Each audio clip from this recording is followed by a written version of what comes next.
Hey, so remember when this guy broke the internet? Laurel. Hi, I'm Remy. I'm a musician, a nerd who likes talking about all things sound. Now, to understand this a little better, let's start by talking about formants. As we know, sound is waves. Waves have frequency. And when we speak or really produce any sound, we're actually producing a number of frequencies. The one we call the fundamental frequency dictates what note is being produced, but the others dictate what we call the timbre of the sound. Depending on how I place my mouth and my throat, I'm going to exalt certain ranges of frequencies. So, out of all of these frequencies that my voice is producing, depending on what vowel sound I'm saying, those within some specific ranges are going to be louder. When I say ah, they're different than when I say e. And that's what formants are. The ranges of frequencies that get exalted depending on what vowel sounds are formed. Now, it's worth noting that any vowel produces an infinite amount of formants, but the human ear can only perceive until about 20,000 hertz, so the ones below that are the only ones that really matter. Now, going back to Laurel. Brad Story, a professor of speech, language, and hearing sciences from the University of Arizona, ran a little experiment to try to understand what was going on. He took the original Laurel Yanny recording, as well as one of him saying Laurel and one of him saying Yanny, and analyzed the frequencies in all three of them. All three present a very similar V shape produced by some formants in the sound. The difference being that in the Laurel recording, that shape was produced by the third formant, whereas the Yanny recording has it as its second formant, which explains why you may have seen that when you filter out the higher frequencies of that recording, you end up with only the lower ones and you hear Laurel more clearly. If you filter out the lower ones, you can hear Yanny. Now, the really cool thing about formants is that they exist, meaning they don't just work within the context of human speech. Any sound in which I exalt certain frequencies will start to sound like the vowel sound that they correspond to, which means I can do this with, say, a synthesizer. And that is exactly the premise behind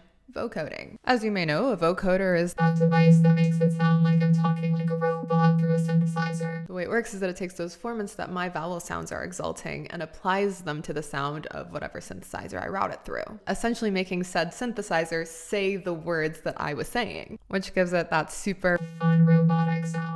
Now, if you were obsessed enough with the phenomenon when it took hold of the internet, you'll know that the original recording was actually a guy saying Laurel, which does kind of track with the frequency analysis that Brad Story did. You can see the 1, 2, and 3 formants that produced the Laurel sound. Granted, the shitty audio recording quality muddled all of the frequencies a little bit and makes it really unclear. I personally always heard Laurel, but let's see what my vocoder has to say about it. Anyways, thanks for watching, and don't forget to like and follow for more nerdy sound design